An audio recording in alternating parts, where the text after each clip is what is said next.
Perjuangan masing-masing ya. yang saya wakili Yang saya wakili untuk mewujudkan tujuan nasional akan mewujudkan tujuan.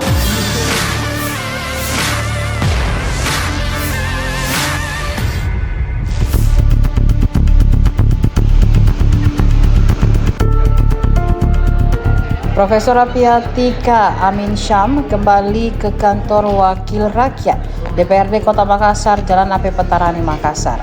Hari ini adalah momen bersejarah bagi Apiati. Ia dilantik untuk kedua kalinya sebagai anggota DPRD Kota Makassar. Meski tak lolos dalam pemilihan legislatif 2024 lalu, namun Apiati seperti ditakdirkan untuk tetap mengawal aspirasi masyarakat dari ruang legislatif. Apiatika Amin Syam merupakan pengganti antar waktu atau PAW Ruslan Mahmud yang tutup usia pada April 2025 lalu. Pelantikan Apiatika Amin Syam berlangsung di ruang rapat paripurna lantai 3 DPRD Makassar, Jalan AP Petarani pada Senin 30 Juni 2025. Apiati menggunakan kebaya berwarna peach dalam momen spesialnya. Ia dilantik oleh Ketua DPRD Kota Makassar, Supratman.